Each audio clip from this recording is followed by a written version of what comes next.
People are not the same anymore. People are not the same creatures walking the earth today that walked the earth 200 years ago. So there has to be something happening in this particular healing art that fits with the current time.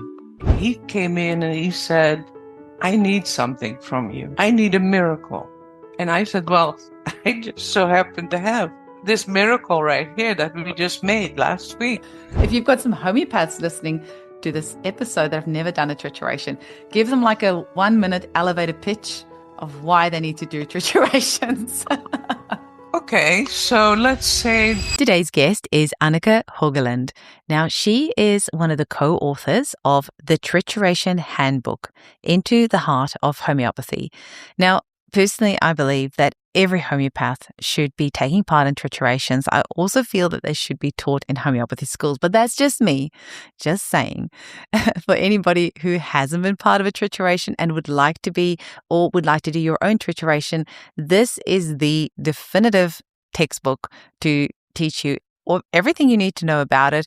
It's very practical. It even has some illustrations, and it has some information in the back of the book of a few different remedies that Anneke was part of the trituration of. So definitely give trituration a try. Go and check out this book. It should be a textbook on every school's book list. Also, in my humble opinion, you don't have to listen to me. Either way, I hope you enjoy this episode, and thanks so much for listening.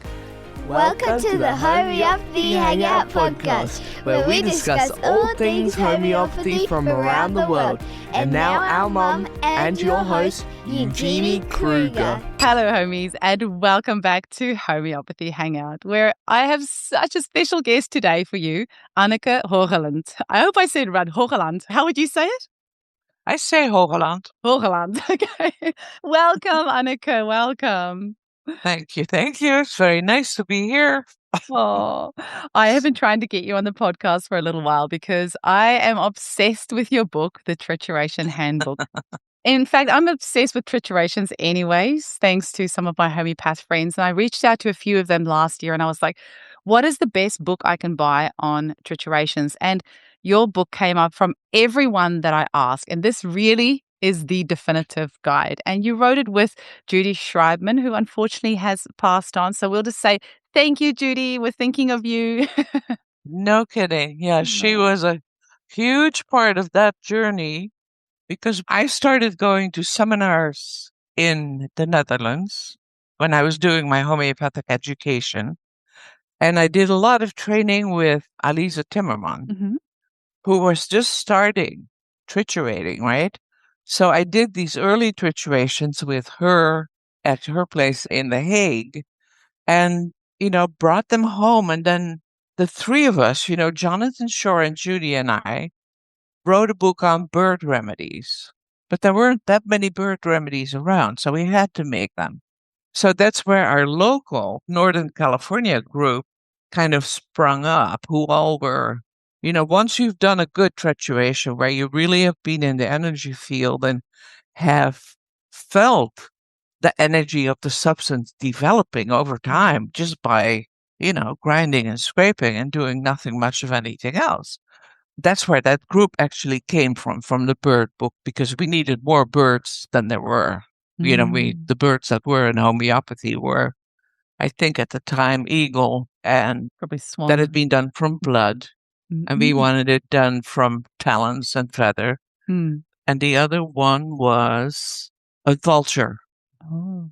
Somebody had done a vulture, so, So we took it from there and we scraped together various other birds from here, there, and everywhere. But, we sat around the table and did the long, grinding and scraping scenario. And, but then after that, Judy and I were thinking, nowhere in homeopathy is it clearly described how to do a trituration. I mean, if you read the Organon, Hahnemann's Organon, you're not going to be able to do a trituration from there. So we read the Organon by, is it Betsy Riley? Oh, wrote one. Wenda Bruce Riley. Yeah. And then there was another one by a man named Reeves, an Israeli man, who both got a little bit closer than Hahnemann. But Judy and I said, no, we need to get rid of all the fluff and just do something on triturations.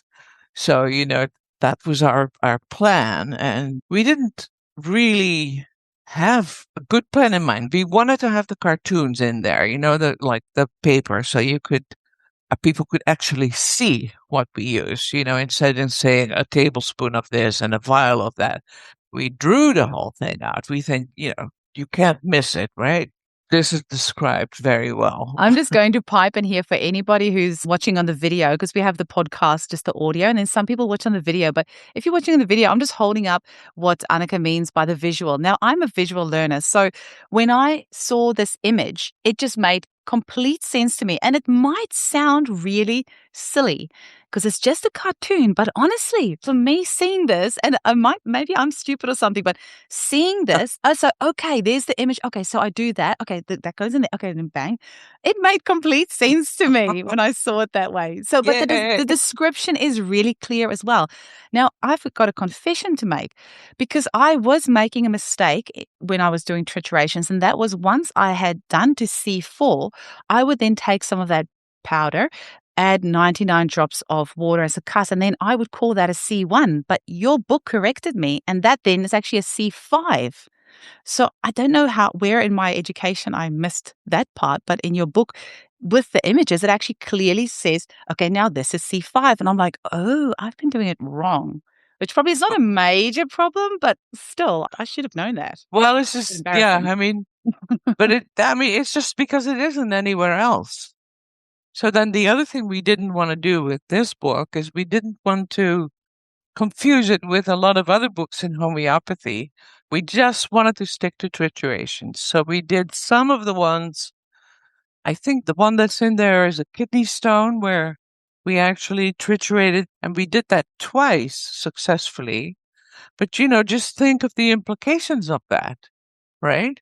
If you have somebody with a chronic disease where you have something like that you can actually triturate, chances are it's going to be of great benefit to that person. So, we need to be thinking in that direction, right? We need our thinking to shift from, well, what would be the good remedy in this case?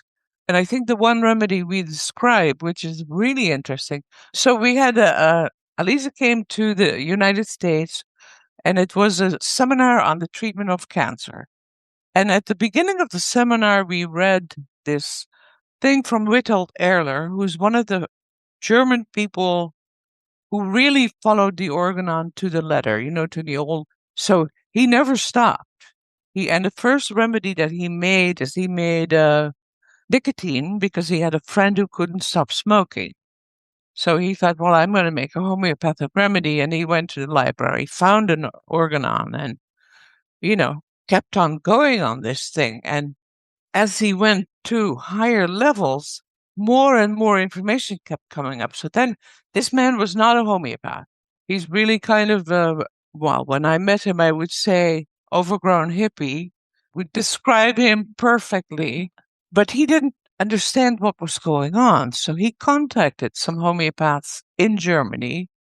And of course, in the early days of triturations, people just laughed at you, But there were a few people who said, well, let's investigate that. Let's take a remedy that we know and, let's start from the beginning and let's see what we got. And every time they did this, they got a much bigger picture of that remedy, right? And it's sort of like at the end of a trituration, what I always say is what you want is you want somebody to walk into your office that needs that remedy within the next 2 or 3 days. Otherwise, you're missing the mark, And generally, I would say that's been true. Yeah. But back to this angel, which was quite amazing. Yeah, because carcinosin we describe in the book, but that is just carcinosin, right? But I don't know what year that. It's probably on the website when we did this big seminar, people from all over the place. Medical homeopaths, non-medical homeopaths, probably close to 50 people. So we read this thing that Whittle had said, and Whittle had said, everybody that deals with cancer needs an angel. And they can't all be the same angel, because for you, it's going to be different than for you. It's going to be a different cancer. It's going to be a different support situation. It's going to be a different medical situation. Anyway, he wrote this fairly, what I would say, it was almost like a directive. He said, we just need to start with the powder, and everybody needs to start grinding, and we need to keep cancer in mind, and we need to keep an angel in mind. And, some people danced during this seminar. We did lots of drawings and, big ones on big paper where multiple people contributed. And, to see these very serious medical homeopaths who were always kind of, a few steps above us normal people, that's just doctors. Everybody participated. And during that seminar, we had a live patient, who had cancer, had been sick for quite some while. She had actually been a patient of Judy and I. Together, we were treating her. And after we had the C5, they were discussing in the room which remedy to give her, right? And at the time, I had to be out of the room for some reason. And when I came back, I'd been gone for like 2 hours. There's this normal conversation, that you have in a seminar. This would be really good. That would be really good. I was listening to this for 5 minutes, and I stood up and I said, you guys are all crazy. This woman screams for the remedy that we just made. I mean, everything that she has expressed says this is the remedy she needs, right? And actually, she's still alive today. Wow. So this is quite amazing, because she was very, very, very ill and had been in and out of remission, and she was not in good shape. So the cancer angel since then has had a lot of exposure worldwide, because there were people from Australia, from New Zealand, from all over Europe, of course, from all over the States. And anybody that was there could not possibly ever forget that experience. So all of those people were inspired to do triturations, right? So you can see the level of disorganization, but also Yeah. how it changes from one level to another. Mm. And these are, different people. So when we did the marigold, calendula, which is a very simple remedy, but is a very potent and powerful remedy in a lot of situations. So we thought, let's take a flower from the garden and let's make calendula. And really, we do it with cases that we had, and we describe and sort of report on the kinds of things people were saying and hearing and intuiting, whatever. Quite amazing. Well, And I have to share something with you about calendula or marigold, actually, because in your book, you were describing how during the trituration, you realized that calendula is really good for old wounds that kind of heal too quickly, and there's still things there that needs to be healed. And my daughter, about 5 years ago maybe, hit her head they were in a playground, hit her head. She came running. There was this blood all over her face. And I was like, oh my gosh, what's going on? Luckily, the cut wasn't that big in the end when we got home. We thought we might have to go get stitches, but it wasn't that big. And, head wounds can bleed quite profusely. We used some hypercal tincture topically and arnica, hypericum, all those sorts of things, and it healed up. But around the time I was reading your book, and of course it's synchronistic. I saw her scratching her head and she goes, oh, Mum, it's bleeding. And I'm like, what's going on? And she said, this is where I hit my head 4 years ago. And every now and again, I scratch it because there's still a little bump and the blood comes up. And I was like, well, I have just read this book about calendula. And so I gave her calendula. And it was, of course, next day, all gone. But now I know that if that ever pops back in, and I did say to her at the time, we might have to use calendula repeatedly just to kind of get down to that, whatever caused that disharmony for it to not heal properly in the first place, or heal too quickly. Maybe me applying the hypercal topically made it heal too quickly and there was still something that needed to come out or whatever. But the calendula, it was amazing. And of course, it was so synchronistic that I had just read your book at the time. So did you do it topically, or did you give her pellets. At the time when, the second, like recently, I gave her pellets. So I just gave her calendula pellets. Because I always find that the gel is amazing, you know. I use it in a tincture. I love it in a tincture. I have got so many photos of crazy wounds that I've healed from the hypercal tincture topically. It's so good. The hypericum and calendula tincture combinations. Yeah, they're good. You know, so that's a remedy that we knew, right, fairly well. That was being used very commonly everywhere. And as we saw, and as we could see in the cases where we were using it, it could do a whole lot more than what we thought it could do, you know? Because when you learn the remedy calendula first, it's a fairly simple remedy. You use it only for a few things, and you don't use it in open wounds, you know, but blah, blah, blah, blah. I mean, you know the story. So we thought that was great, you know? So then we thought, okay, if there's something that we have a strong feeling about, like you have with your feather, right? I had extremely strong feelings about the persimmon. And actually, just quickly tell our listeners that we have got a substance that we're going to be triturating soon. I have a question to ask you about this because we actually have accessed a male and a female feather. So I don't know if you would be the one to ask, has there ever been a trituration done of a male and female feather together? I'm sure not. Well, it's going to be really fascinating because the male and the females have different tail feathers. They look the same otherwise, but actually, no, the female's actually a bit more of a colorful one. And interestingly, the first year or so of their life, the males and females both have female feathers. And it's only after about a year or so that if it's a male that they start dropping their female feathers and get male feathers. Wow. I know. I can't wait to do this trituration. So what I would suggest is that you do a couple of things. That you keep them separate. Oh, okay. They're in the same bag at the moment. So you think triturate them separately? Yeah. Okay. You should separate them and then separate them together because it's, species-wise, it's very rare for the female to be more beautiful than the male. Yes. To be more colorful. But species-wise, it's not true that the female is less capable. She's it's a different energy, you know. So I would like to know what happens when they commingle, but I would like to know them individually first. So go up to C5 with them.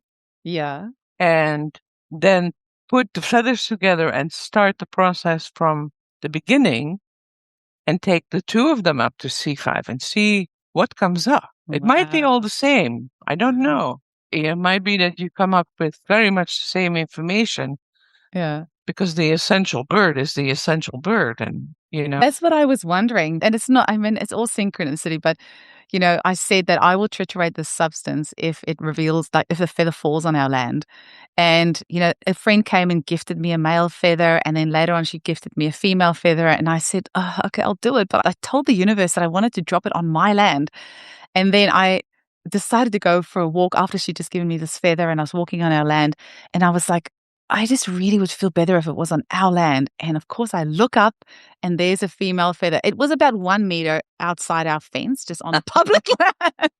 But I was like, okay, you can't be too fussy. It was technically sitting in the tree on our land. And the feather, because I took a video of the birds a few days earlier, I saw them sitting there, but didn't see the feather falling. So technically it wasn't our side, but the feather fell on the other side of the fence. So I'm like, it won't be too technical. And then the next day, my son picked up the female feather. So I picked up the male feather. And what was interesting is that we had already decided we were going to do it on the 3rd of March, so on the full moon. And there's actually eclipse as well. No, sorry. Was that eclipse or a full moon? I can't remember now. But the feather kind of looked like an eclipse. It had these two kind of like spots on them.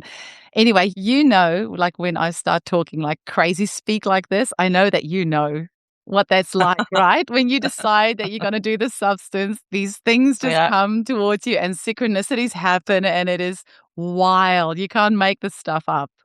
Anyway, You were talking about persimmon. I'm so sorry. What were you saying about persimmon? Well, no, I was saying when you have a strong feeling about something. And we were just wondering, right? But in a group and, is that something you should go for? Or is that? So I said, well, if we're going to do something that we're going to have that we have strong feelings about, we should do it about persimmon because I have always hated them. And as far as I know, I don't even know what they taste like, you know? But there was a woman in Holland who had made a remedy from the persimmon tree, which is the species that survived the bombing in Nagasaki. And, those trees are planted all over the world. And she had made this remedy from the tree that was in The Hague. Yeah. Yeah. And she made the most outrageous claims about this remedy, what it could do. Burn victims, radiation burns and real burns. And she wanted to call this remedy by her own name. So I was upset about that because you just don't do that. Why? It's not about me. It's not about you. It's about substance. So I thought at some point I have to do this remedy, but I really didn't want to because I don't like the things, but we did. And actually what we did there, we did the persimmon that is not the same one as the one that survived Nagasaki. So I don't know if there is a difference, within the species. That's why I'm saying do the feathers 1, and then 2 to see what happens, because then you can follow the evolution of that particular substance really well. And so we set off, and usually when we do a trituration, we meet at somebody's house. We all kind of sit around the same table, or, we have 2 tables and we have food on the side, and so that you can gauge what it does to appetite or lack thereof, or what it does to your urinary system. You're taking notes on all of that stuff, and nothing is immaterial. Let me tell you, in the beginning, we didn't note down a lot of stuff, but if you have a good sized group who are all dedicated, and you write down, I didn't like the sound of the door closing or something immaterial like that. But then you find out later that, 70% of the people had exactly the same reaction. So it has something to do with either mentally, emotionally about noise or about noise. So it's something about audition. So you never know. But the persimmon, quite a while ago, but it's like yesterday. Because what started to happen immediately, I started to get very, very hot. I mean, really, really hot. I was running my hands under the cold water, putting them up against the wall, just finding, like, I don't know if you've ever peeled a hot chili without protecting your hands. Well, I don't recommend it. Okay, thanks. But that's the thing, and I wasn't the only one. There were like 3 or 4 people that were really suffering this heat from this persimmon. And then there was also, towards the end, this depression set in. I actually closed my practice, the only time I've ever done this, right? My psychotherapy practice for a week, because the depression had set in and I just could not get out of it, and then slowly but surely it wore off. But so remedies can have very, very profound effects as you go deeper into them, And then, of course, later we started going higher, right? We started going and keeping going until you got nothing new, right? Because why C5? Why C4? Why C3 for that matter? C3 because that's what Hahnemann said, but apparently Hahnemann didn't say that in the Organon that Withold Erlo read, because Withold continued to triturate higher, right? And it's really funny because I remember we did a sea turtle. We got a piece of sea turtle from one of the Pacific Ocean islands, and a protected species. And there were 8 of us, and we decided to camp out near the sea in a kind of barracks thing, so we stayed there the whole time, and we did the grinding and scraping quite a lot outside. But this sea turtle was so difficult to start getting into, right? So we got into this thing as, this is something that doesn't give up, right? This is something that keeps going in the face of everything against it, which is true, because if you see these where they lay their eggs, And then how these sea turtles I've seen mostly end up in documentaries. the sea. Yeah, and It's they're just outrageous. every animal, land animal, bird, everything comes and just eats these little turtles. Like it These was an tiny awful little guys. documentary to watch. Yeah. Yeah, Like yeah. rooting for that little turtle and they zooming in on it, going, will he make it? And then the bird just comes and sweeps it. Even foxes and everything was like coming in and eating them. Yeah. So, we give that to people who are very, very stubborn when it doesn't make any sense.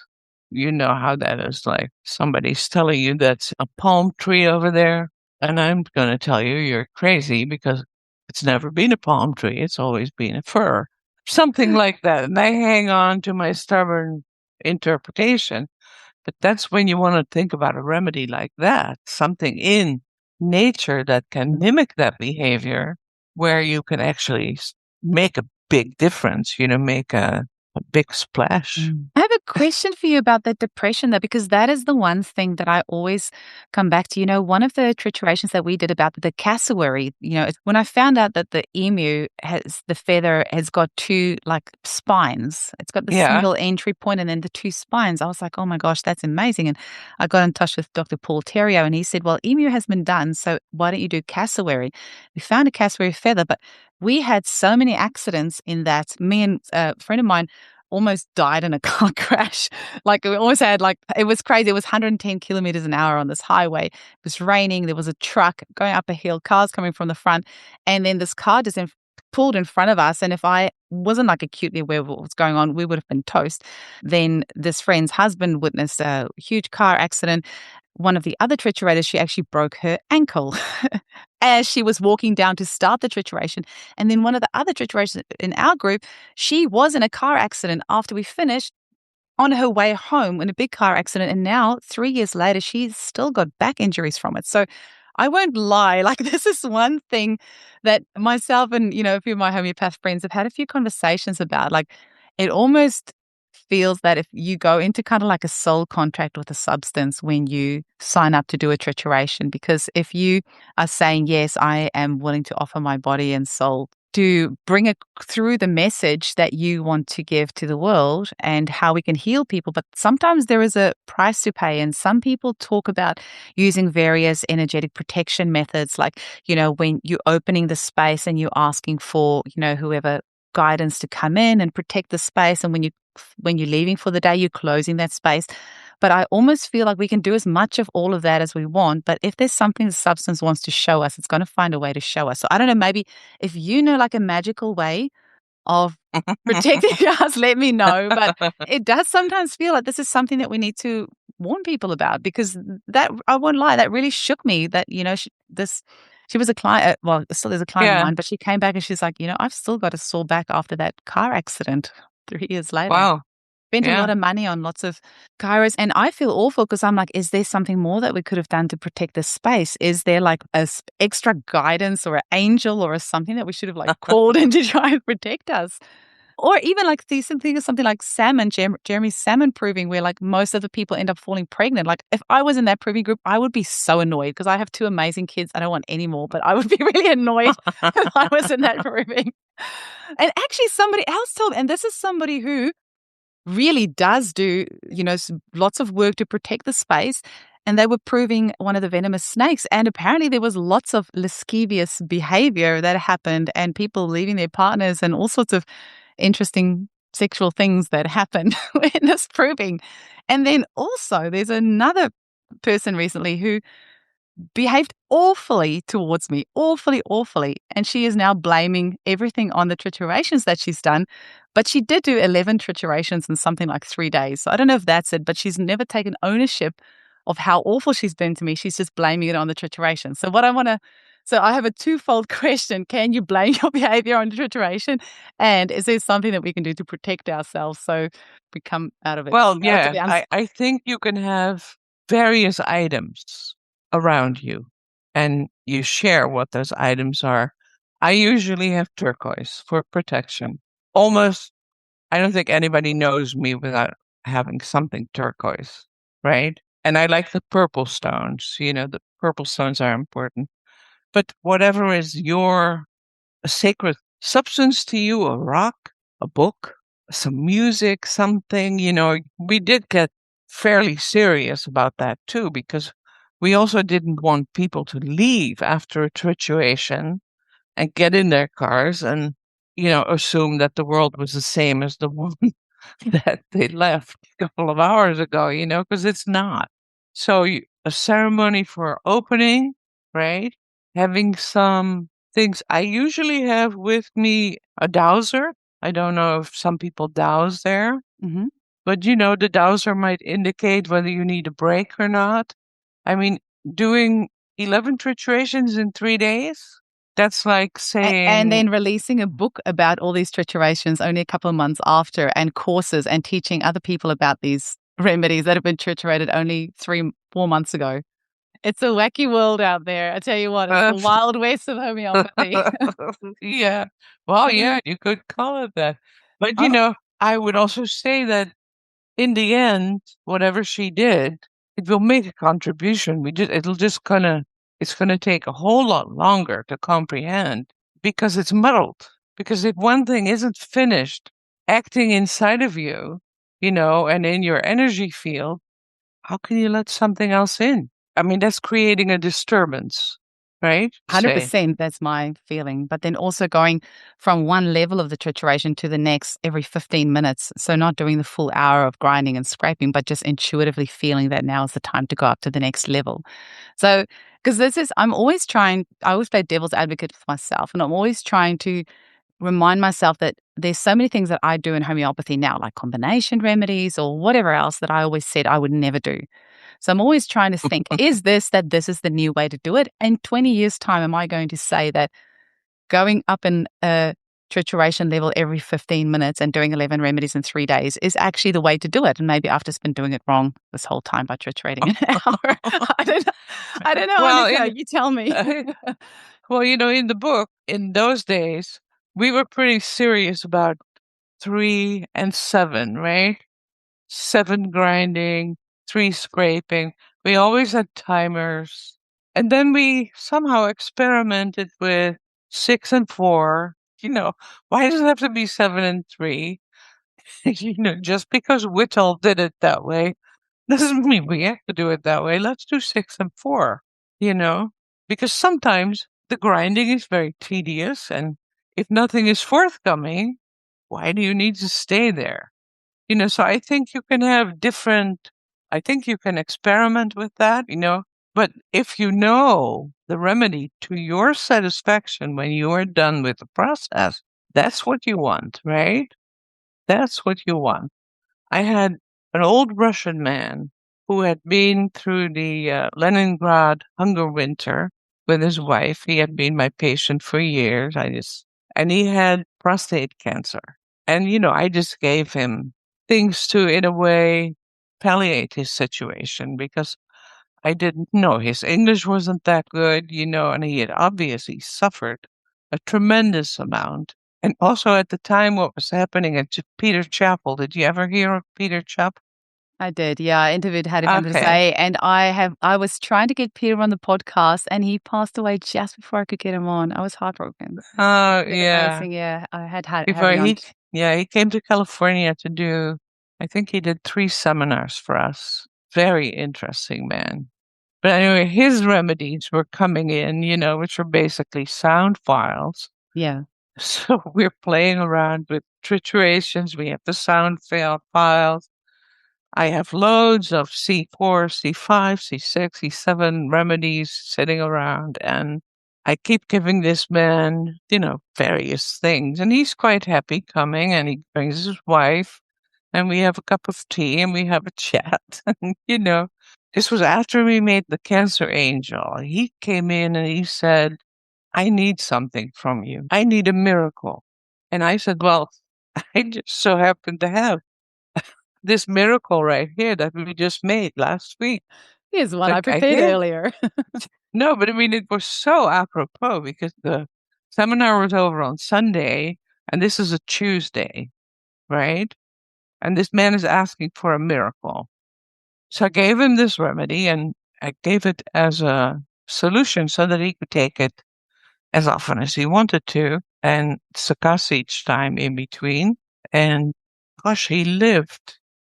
And he was quite old. I mean, he was an adult in the hunger winter in the 40s, so he was already 70s, 80s. But he lived, I think he lived for 5 or 6 more years. And his daughter would just every once in a while contact me. And she would say, my dad is asking for more of that miracle remedy. Wow. And he never knew what it was because, if he wanted a miracle and I had one, why would I do anything to it to change that, the feeling of it? But, that to me said, okay, this is indeed a great remedy. And then it started being used. And we gave it to family members as well, because I think we're told spot on, anybody that has to deal with cancer of any kind needs that remedy. I've never, apart from your book, never heard of it before, but I have a quick question. So at that seminar where you were triturating this remedy, did everyone have their own trituration bowl? And did you use a little bit of all the powder in the original remedy or the remedy that was made then? Or did you just use one person's powder? No. We used some from everyone. Everyone generally in Triturations there has their own mortar and pestle. Sometimes you share with one person, but it's better to have your own because your experience is going to be your experience and it's not going to be the same. But, there's one picture that I want to show you, which I thought was crazy. Can you see it? Mm-hmm. So these are two different people, right? It's the same remedy that we are making, but look how similar the form is and the shape is of the drawing. Yeah.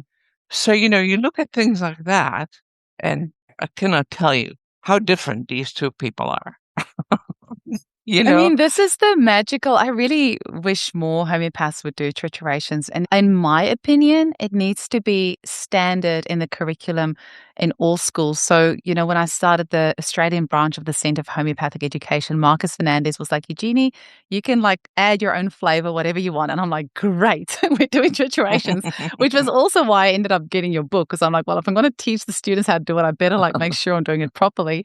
And I'm really, really excited about getting copies of your book to give to our students as well. I can't wait. Yeah, it really is quite magical. There's a few different things that I want to ask you. It was about the practical side. That's right. The practical side of when you do a trituration.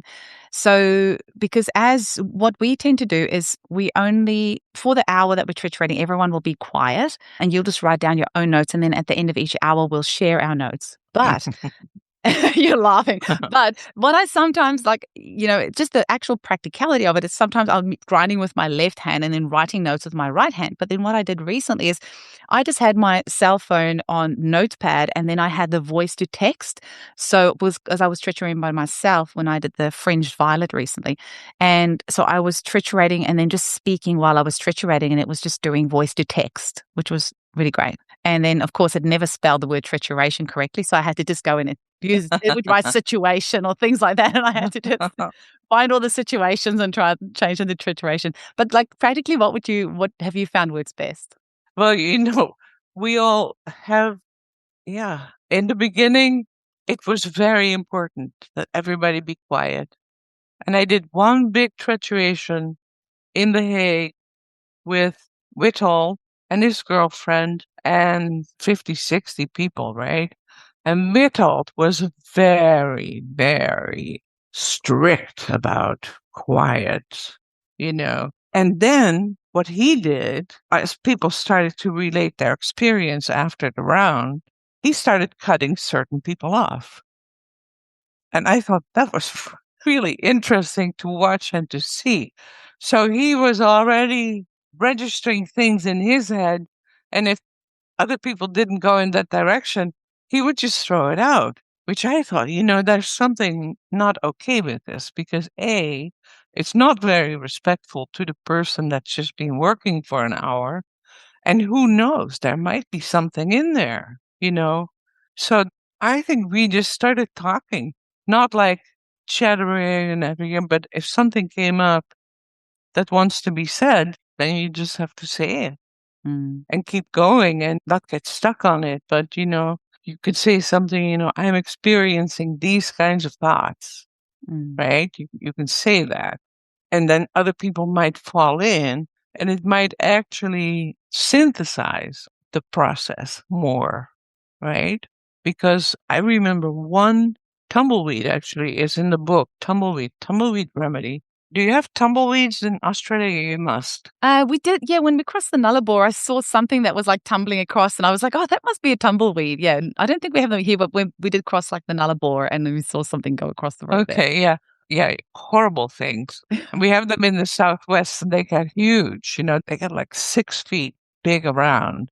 And if it's a desert storm, it's sand and tumbleweeds. So you're going to get hurt. Your cars are going to get hurt, because these things are big and they're abrasive. But when we were making the remedy from a tumbleweed, other interesting part about that is we were all starving. We were eating like idiots.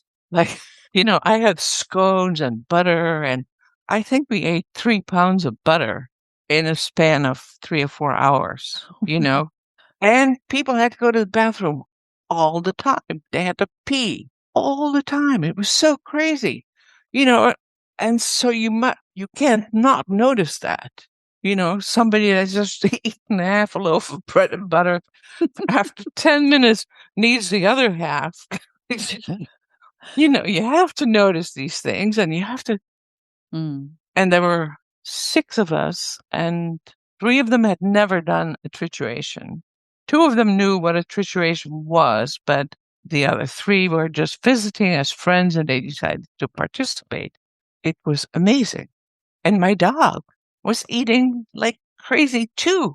Wow. So it was like in the atmosphere, right? It's there. So my feeling always is that it's better to talk about these big things when they're happening than it is to suffer by yourself, because you probably go through the process in a gentler way. Because sometimes it's hard and you don't want to go back to it, but you have to, because it's like you have to go through it. You're in the middle of the river and you have to get to the other side. There aren't a lot of choices. Well, that's actually what I was wondering with this lady who had the car accident and still struggling with her back, because in your book, you do give some advice on, if you are getting stuck in a negative or whatever, if something's happened, if you're in a stuck state while you're triturating, I think you were mentioning that you just need to triturate up to the next potency, or sometimes you can take one down. So with this person, when I was reading your book, I was actually thinking of saying to her, do you want to triturate one level higher and see if that helps your back? Although I'm sure she probably doesn't want anything to do with that remedy ever again. But I was wondering whether I should reach out to her and say maybe to try that. I think take it down. Yeah, Take it but down I would rather. take it down. Okay. Yeah. So just Because give her the a interesting dose, like thing get her is to that the actually way, triturate down? yeah, and I would triturate lower dose Okay. so that she gets out of Gotcha. it, right? If you go higher dose, you don't know what's in it for her. She's obviously very sensitive to this particular substance, right? So if you take her higher, we don't know how much higher she would have to go. And if it's more to do with accidents and getting hurt, Yeah. my sort of intuition would say, go down a little bit. I like that. Go down one level and just have her have the remedy even at her house, or do it with her, and just do like a half an hour of grinding and put it away, do a little bit of scraping, put it away, and, not sit with it all the time. But I think because it's so physical, that the solution has to come from a more physical level rather than, but I don't know, like it's, there isn't a hard and fast rule about this, because some people probably would say, go up. Do you prefer doing a trituration over a couple of days so you can leave it like overnight and then do the rest the next day, or do you think it's not that important? No, practical wise, it's often impossible to do a whole trituration on a continual basis because you don't know how far you have to go, But it's also impractical to think, if you have to go to C7 or C8, to do that in one day. Yeah. We made a remedy and we made it worldwide, when we had the H1N1 flu, swine flu, I guess it was. So we had people in Australia, New Zealand, Europe, England, and various places in the States at the same time, chronologically, and we were in contact by whatever we had at the time. I don't think we had Zoom yet. Skype. I think we were Skyping from time to time and, how are things going there and how are things going there? What are you experiencing? But what we experienced locally, and I think what most people experience in the various places, is that the incidence of children dying from the swine flu, which was very high because it affected the lungs, and the little kids just didn't have anything to compensate for that kind of thing happening. And in our general area, that number went down significantly. It didn't wipe out the flu. But, doing a thing like that for, I always wanted somebody to do it during COVID, but we had different, we had Peter's COVID remedy. Peter Chappell had a COVID.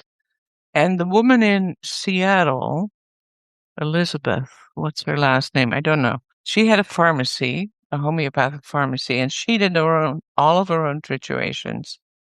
And in the US, COVID arrived in Seattle, and she had a COVID remedy right away.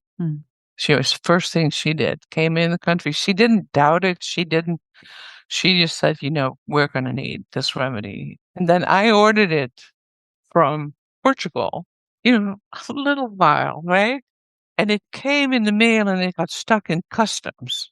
So then the shipper, I think it was FedEx at the time, he starts charging storage charges for this envelope with, like a half size. It's just got this remedy in it.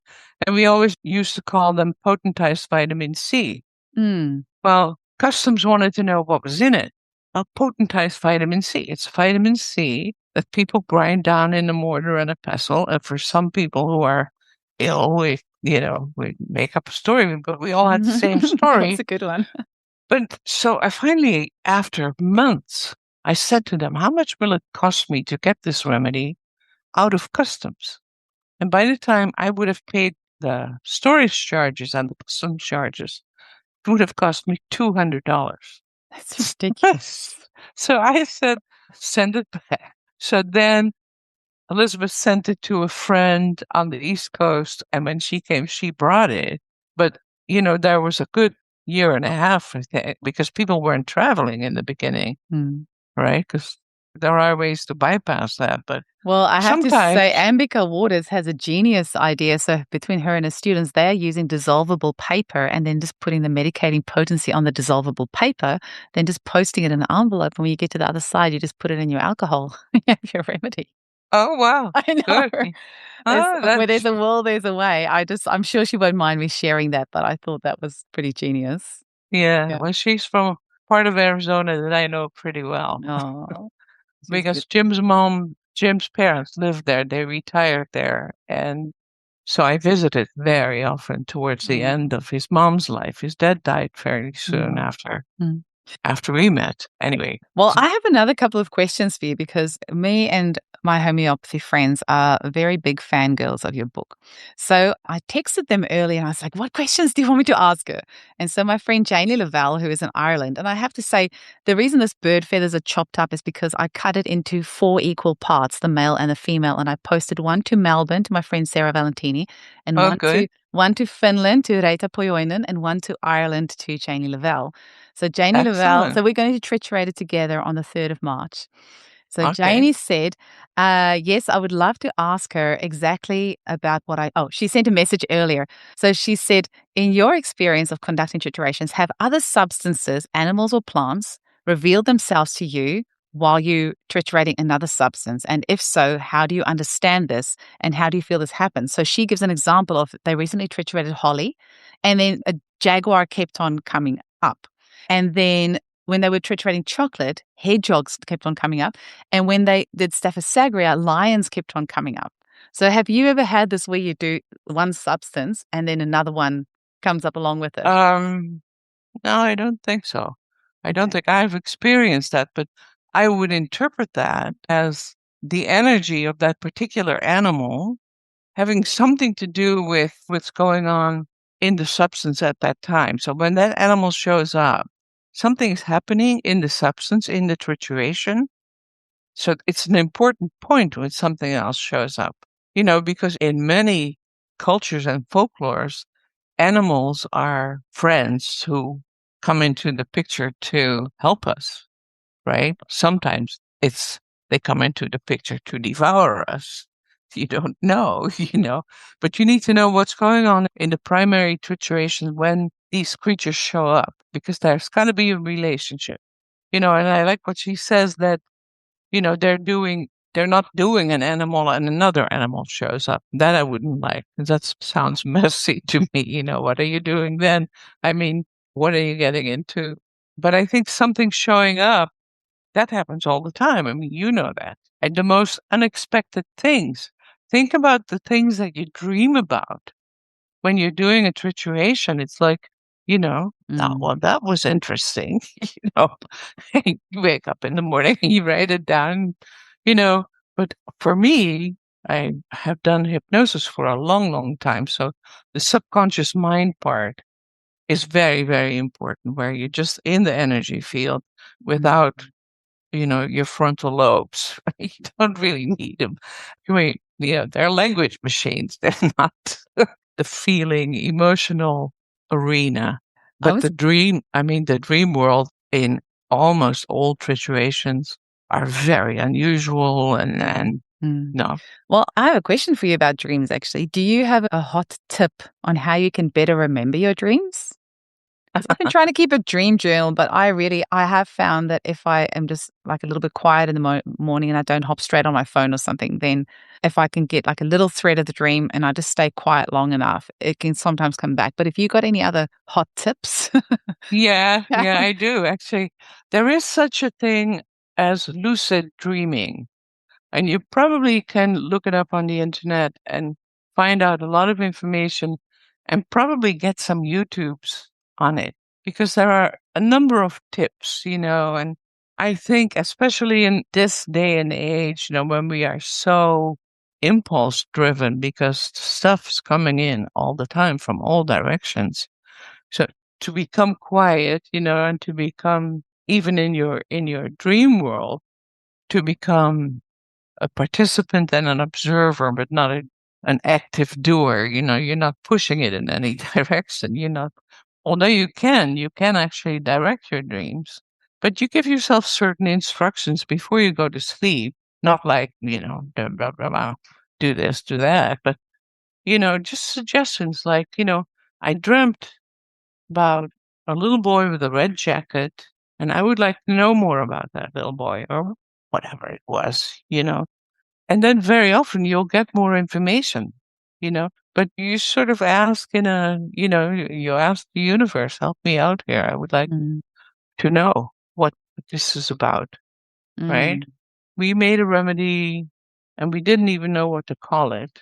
So in the end, we called it IMIT because that was the name that was on one of the colored pencils that we had. But there were, I think, 8 of us in that trituration. And so there wasn't any particular substance, right? It was just, let's pursue this idea of angels, let's make another angel because the world is going to hell in a handbasket, as they say, and we need help, and let's see what we can come up with. In that particular situation, which took place over, I think, 3 weekends that we worked, consecutive weekends, but people have jobs and lives and you can't be triturated all the time. There it was really quite important that there was all this quiet listening and observing going on. And, in the end, what are we going to call this? What we do with this now? If we have I think we went up to C7. Here we have a remedy. And what does it actually do? It's some kind of an angel. Because we used to do yoga before a little bit and after a little bit. And do you know about family constellations? Yes. So I used to lead them. We do a family constellation with various bits and pieces that had come up during the trituration, right? You're going to represent the feeling of craziness, or you're going to represent hunger, and you're going to represent the loss of the mother, or whatever had come up. You just go through the notes, this needs to be represented. And then we would have that constellation go for an hour or something. And different things would then also start to synthesize. It started to make sense, why somebody would feel crazy, and also how that could be avoided, in the constellation by just changing the placement a little bit or by putting something else in, mainly by putting other things in, because I always wanted to stay true to the trituration process, right? But it's a really interesting exercise to do. And it's not difficult, so if you have 5 or 6 different themes, just assign a theme to one person and have them find their spaces in the room and see what happens when they get together. Do they make sense together? Don't they make sense together? It's just another tool, I think, and it's another totally in the energetic field kind of. I'm not a friend of the frontal lobes. I mean, I like for them to keep working, but they get in the way a lot. Yeah, they really do. They really do. I have another question. Do you think we should warn our family and friends and colleagues if we're going to do a trituration? Because so often, once in case we're rude to them, and then if we are, does that excuse us? I want to know that for me personally. But also, because they do really, in a way, become part of that feel of that trituration, almost whether they want to or not. So sometimes I do feel a little bit guilty, I think when I'm doing one, because I know my family definitely are, whether they don't really have a choice, but they do kind of come along for the ride. Yeah. Oh, yeah. They have no choice. I think definitely always tell them what you are doing and where you are doing it and who you're doing it with, so they have some resource, right? Hey, my mom's acting really weird, Is that part of the trituration or not? Because if they ask you, you're not going to think what you're doing is weird. You're just doing it because it's in that energetic field, right? So, yeah, I would always put them on alert. And I remember one remedy might have been persimmon, where I kept saying to Jim, it's not you, it's the remedy. Don't worry about this, But yeah, no, in the beginning, we never used to worry about things like that. And there are some people who are more, I think, relaxed and easygoing about these kinds of things. But I think you need to alert people that you're close to, that you're doing it, because you are different while you're in the middle of a trituration. Yeah.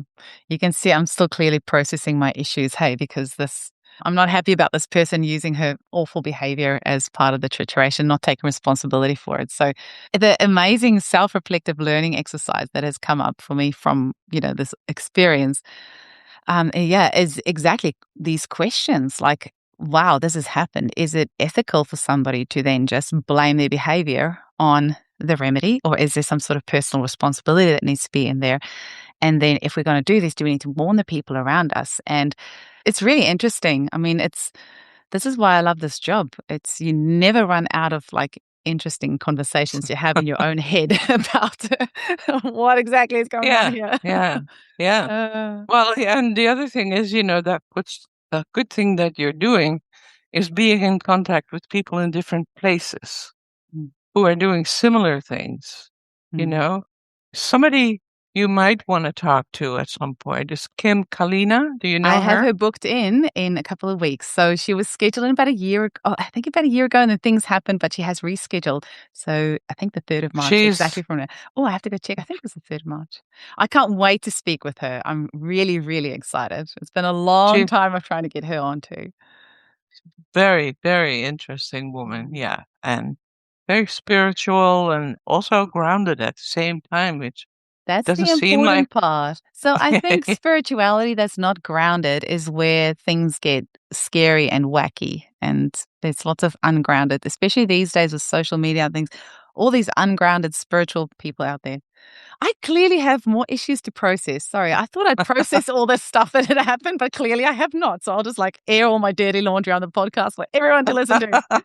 I have another practical question for you. When we're doing the feather, because obviously we just want 1 gram of it and then 9 grams of the powder. Yeah. Would you scrape a little bit of that off and then cut a little bit of the feather? Or would you how would you process that in the bowl? Yeah, I would get a little bit of the spine of the feather. Oh, yeah. So just so that spiny bit? And that might be hard to grind down. So you could shave that. Okay. Right? You could take a razor blade and shave some of that off. Mm-hmm. And the feathers you can just cut because they will disappear very quickly. Okay. Because we used to do, scrape some of the talons and some of the beaks and then mix it with, but you don't always have access, and if you have access to a bird like that, it's usually a bird that's in a safe situation in a cage or being treated or, has been ill. So I think that's one of the problems that we ran into in this book. Beautiful. Which, have you read this? I haven't read it, no, but is that the one of that's with Jeremy Shaw, hey? Yeah. Yeah, I haven't. Well, it's really mainly the writing is Judy and I. Uh-huh. But we did a lot of these triturations ourselves. And what we did, the interesting thing that we did, and this is why it's an interesting book for homeopaths, especially, because we give you the bird, right? Natural history bird. Then we give you the trituration, and then we'd give you cases if there were cases. But it's very interesting to juxtapose them so closely together and not have to theorize too much about it. Jonathan's big thing was no theorization, no theorize. So he warned us about that a million times. Where can people purchase that book? Like, I always, when I have an author on the show, I always ask them, where is the best place for you if people purchase the books? Because I've heard so many horror stories of authors not actually getting any money from the books that they've sold. So where's the best place for people to get the bird book and also the Trituration Handbook? We sold it ourselves. We sold them ourselves. And we sold them also on Amazon. But when I moved here, and after Judy died especially, we kind of sold the bookend of the business and we had some CDs left and to Olivier. Emrys, Emrys booksellers? I know Emrys. Yeah. So they have the rights to the books, but if I give you a box of books, I don't have to feel bad. Well, I can't wait to get your box of books now. I have a box.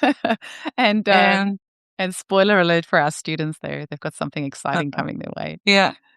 But I do recommend that, you get a couple of bird books from Olivier. And because there's a lot of good information there. And we in California sort of broke the trituration ground mostly with this book. I did more in Europe because my family was in Holland and I would go to Holland and find some homeopathy thing to do so I could write it off taxes, right? Well, that's how it goes, You got to do it. So I remember I had one remedy or one seminar with Jans Fulton, right? I knew nothing about the periodic table when I went in there. And I learned so much, because then when you have to grasp for everything, you're really engaged at a different level. I mean, it's all frontal lobe. I need to understand this, Why should Oram be over there? And how does it make sense? And, because he'd just come out with The Elements, I think, his first book. But I knew, I was like a rookie among all these types living homeopaths. And the same in The Hague happened one of the first times I went to Alise's seminar. There's all these great homeopaths, all these great names that you've been reading about. And here they are, here you are. But it's good. I think it's a good way to learn. It's a very good way. Well, that was one of the other things that I was going to ask you, because you and I both feel the same, that all homeopaths should be taught trituration at school. Absolutely, no doubt about it. But why do you think that's important? So if you've got somebody, like maybe we've got some principals of schools sitting here that are not currently doing it, or if you've got some homeopaths listening to this episode that have never done a trituration, give them like a 1-minute elevator pitch of why they need to do triturations. Okay, so let's say the person knows arnica. We all know arnica, right? We think. So let's do well, you must have access to the real thing. So we don't all have access to the alpine flower. But, you do all have access to calendula or something. I mean, it's a really simple, basic remedy, not a complicated remedy. And just have them do a little bit of grinding and scraping with that particular thing that maybe that grows in their area, but something that they know, right?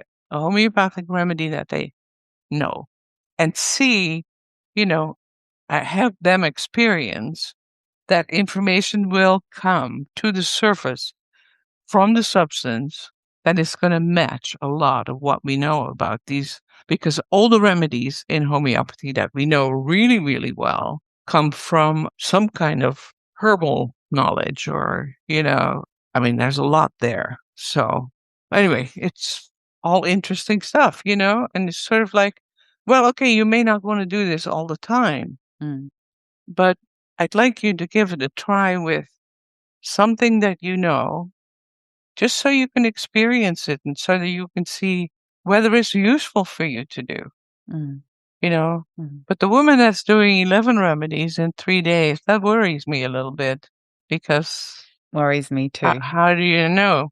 How do you know? I know. And then I think the worst part is always not integrating that, but just like writing a book and going straight on to teaching it to others. That's why I say it's the wild west of homeopathy. There's lots of interesting things happening. But hey, who knows? 20 years time, maybe we all go, oh no, we've been doing it wrong. This is the way we should have been doing it, making like 11 remedies. I think we're making progress is all. I mean, because in a way, homeopathy was static, right? For a long, long time, couple 100 years. Like nothing happened. I went to the Smithsonian Institute in Washington, D.C. and looked at their homeopathy collection, and you see collections from these great people that we all read and learn from. And, nothing happened in their lifetime to their amount of resource homeopathically. And people are not the same anymore. We are not the same creatures walking the earth today that walked the earth 200 years ago. So there has to be something happening in this particular healing art that fits with the current time, with the here and now, in my opinion. I mean, it doesn't make sense if it doesn't, right? Well, Anneke, if you still have another trituration left on you, welcome to come join us for the red-tailed black cockatoo. It's sure to be a hoot. We'd love somebody representing Portugal as well. Yeah, well, oh, you mean I could do it here? I wouldn't have to come to Australia. No, we're just going to do it live on Zoom. Although the time, then time zones it'll be your morning, but we can chat about that afterwards. I'm sure I can get some feathers posted to you pretty quickly. Well, it's a thought. Oh, I won't put you on the spot here. You can have a little think about it. Is there anything? I actually have to giggle because out of 400 episodes, every single episode, I always start with the same question: how were you first introduced to homeopathy? But when you jumped in, you were talking about the book and the Trituration. I'm like, I'm not going to stop you because I love where you're going, and we'll just get straight into it. But maybe we can finish this episode where you can quickly share with us how you were first introduced to homeopathy. Like, how did you first hear about it and how did you decide to study it? Oh, very interesting story. I had my office, psychotherapy office, in the same building with a woman named Diana Kilman, who did Jinshin Jutsu, which is a Japanese healing art, right? It's probably closest to osteopathy than anything else, right? It's something with different holds to access different parts of the body. And she and I were teaching stress reduction seminars on the weekends. And we kept mostly we got men coming to this on Saturdays and, gave them the whole spiel and taught them a little bit about relaxation. And for some reason, we ran into something about acupuncture and homeopathy. We ran into acupuncture because that's what people were assuming she was doing. And we went to this library and they had a book on acupuncture and homeopathy. I didn't know anything about homeopathy, but at that time, I was suffering terribly from hot flashes. I mean, I had a horrible time. And, the Western medical thing where they put you on hormone replacement therapy, I could not take it because my system just could not take the amount of progesterone that was in there. I was a monster. You know? Anyway, I tried acupuncture and made some difference, but not enough for me.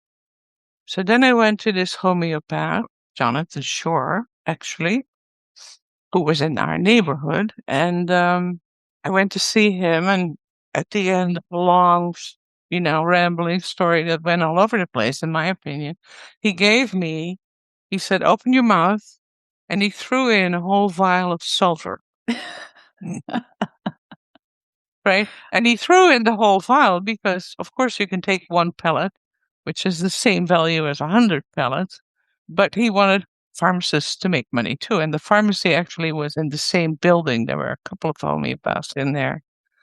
And I went back in 6 weeks, quite a bit of improvement, but not quite where I wanted it to be. So we rambled on for a little while longer, and he said, open your mouth.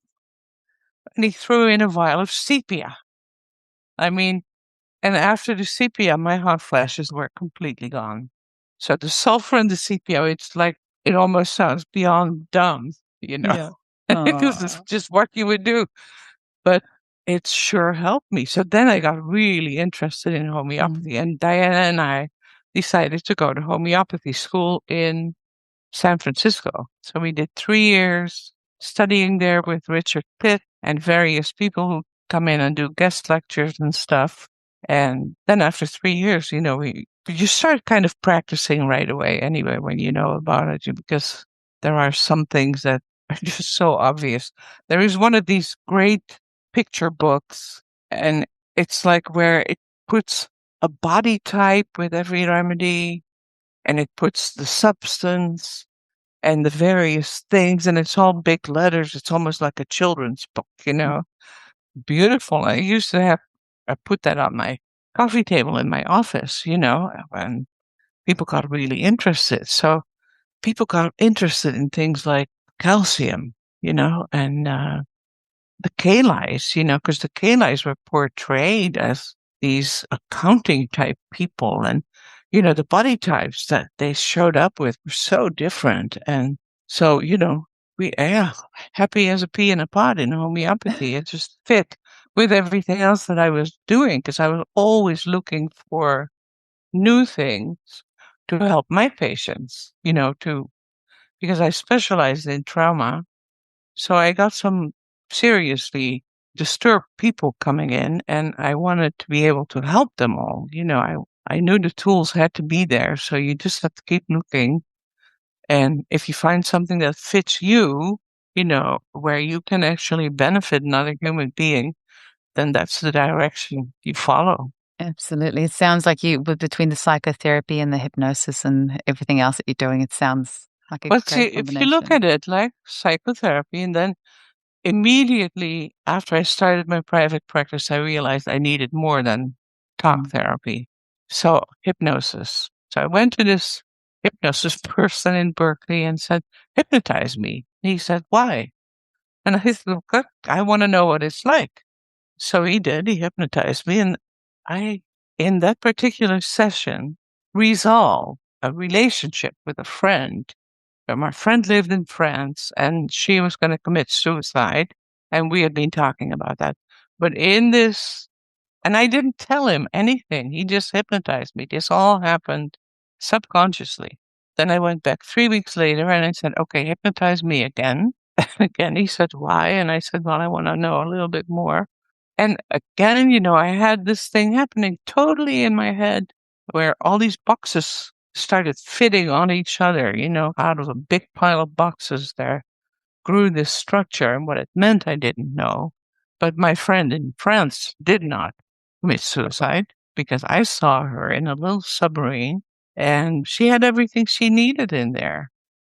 So, when I talked to her after that first hypnosis and I told her what had happened to me, her life changed significantly. She left that man who was very abusive, and he actually had a suicide pact. They were going to do it together. a horrible person. Anyway, but that results. And then I learned hypnosis, and I was a member of the American Society for Clinical Hypnosis for a long time. So that fits, right? Then I found homeopathy, got into that. That fits. And in between, I did all kinds of different body works that might help people, right? And then I found family constellations. Again, it fits, right? It's the same path.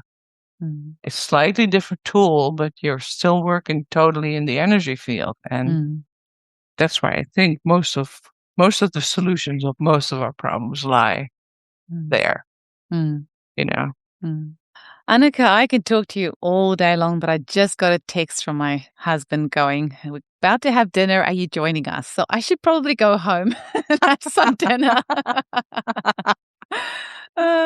Okay. It was such an honor to hang out with you. Thank you so much for your time. And thank you for your incredible book.